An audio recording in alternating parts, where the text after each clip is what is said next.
Selamat datang di Kanal Nalar, mencari makna dalam peristiwa.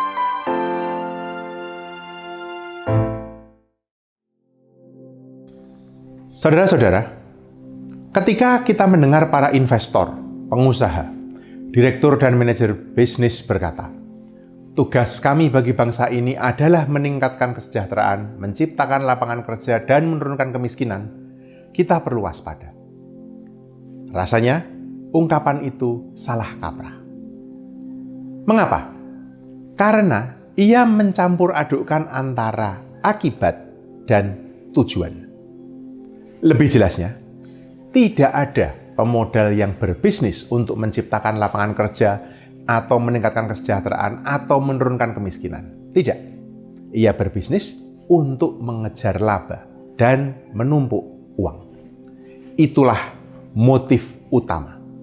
Itulah tujuannya. Nah, bahwa untuk mengejar tujuan itu, ratusan bahkan ribuan lapangan kerja dibuka, itu adalah akibat, bukan tujuan.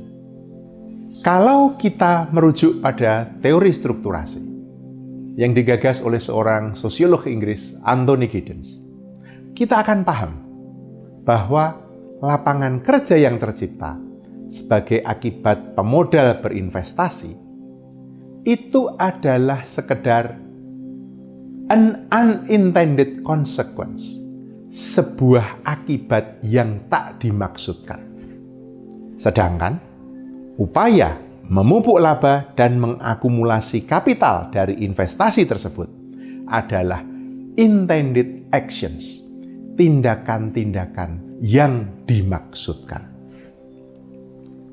Karena itu, pidato dari para pelaku bisnis seperti di atas adalah pelesetan yang berbahaya. Akibat atau istilahnya ex post diklaim sebagai tujuan ex ante.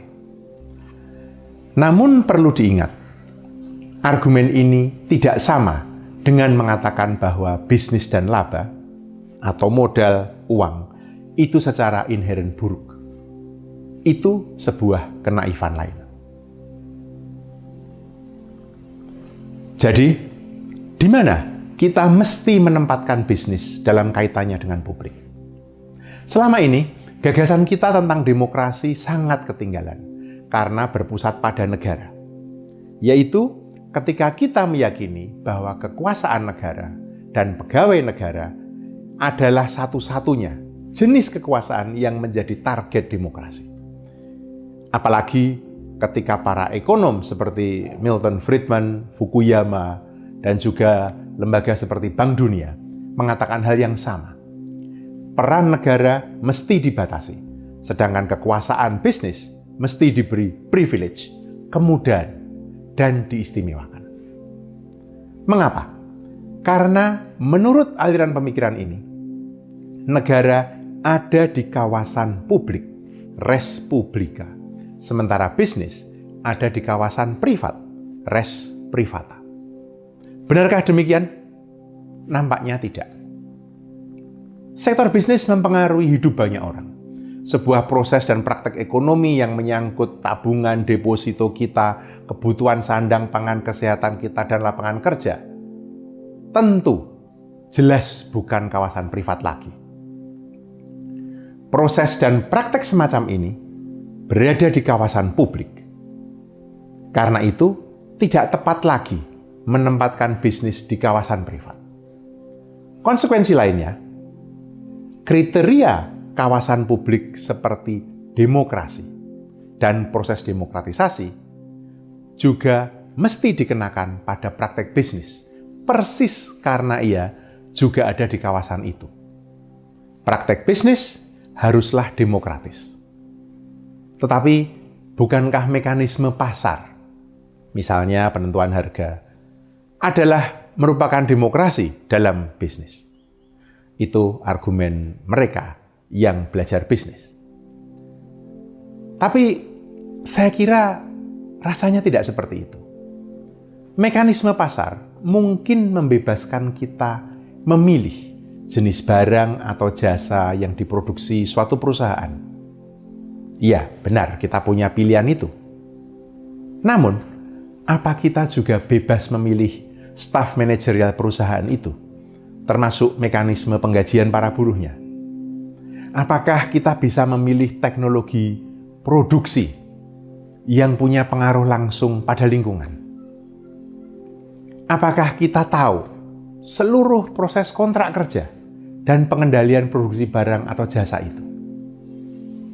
Rasanya kita bisa sepakat bahwa di situ tidak pernah ada proses demokratis.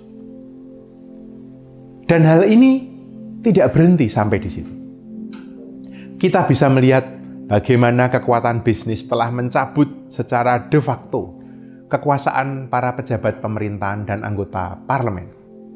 Kebijakan privatisasi, liberalisasi, dan diregulasi yang didesakkan oleh komunitas bisnis internasional melalui institusi seperti IMF, the World Bank, dan World Trade Organization misalnya, terus berlangsung sampai hari ini. Naif jika kita tidak melihat berkah yang dibawa oleh berbagai kebijakan ini. Namun, membiarkan seluruh hidup kita ini diatur oleh hal-hal tersebut adalah sebuah kebodohan yang lain.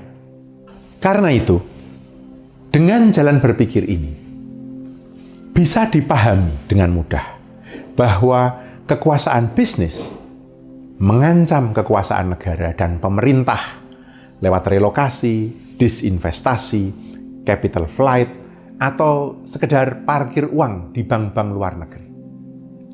Makin jelas bahwa pemerintah dengan berbagai strategi pembangunannya semakin berada di telapak kaki para pemuda. Mau bukti lain? Penelitian Heri Priyono dalam tesis doktoralnya yang lalu terbit menjadi sebuah opus magnum berjudul Korupsi, memperlihatkan bahwa suburnya KKN, korupsi, kolusi, dan nepotisme di masa Orde Baru justru menunjukkan bagaimana lemahnya posisi pemerintah yang digerogoti ketika berinteraksi dengan komunitas bisnis. Maka sangat keliru jika masalah korupsi, kolusi, dan nepotisme ini hanya mau dipecahkan dengan mereformasi aparatur negara. Keliru. Mengapa? Karena jelas kekuasaan yang begitu besar dari bisnis dengan mudah bisa memangsa dan membeli apa saja, termasuk semua pengacara yang lihai, polisi, dan seluruh jajaran pengadilan. Dan kita tahu itu masih terjadi dan mungkin malah makin masif saat ini. Maka, apakah praktek bisnis demikian ini tidak menyentuh kawasan publik? Kalau kita masih menganggap perkaranya ada pada dominasi kekuasaan negara, ada yang salah dengan cara pandang kita itu. Jelas bahwa kekuasaan bisnis tidak kalah pengaruh dibandingkan kekuasaan negara. Bahkan dalam banyak hal jauh lebih besar. Maka paradigma kita rasanya perlu digeser, yaitu bahwa sentra kekuasaan di masyarakat bukan lagi tunggal, monosentrik, tetapi ia jamak, polisentrik. Maksudnya tunggal bagaimana?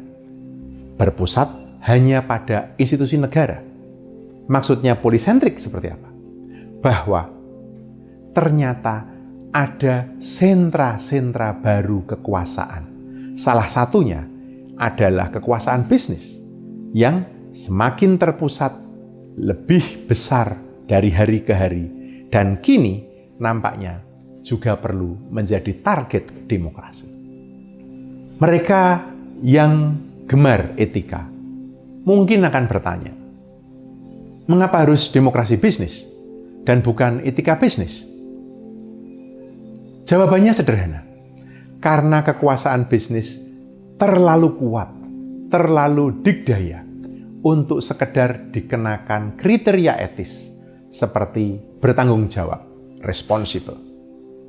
Kekuasaan bisnis mesti harus dibuat agar accountable, bertanggung gugat. Dan ini adalah salah satu kriteria demokrasi. Terima kasih sudah menyaksikan video ini. Semoga kita bisa menemukan makna dan pemahaman yang lebih dalam bersama nalar.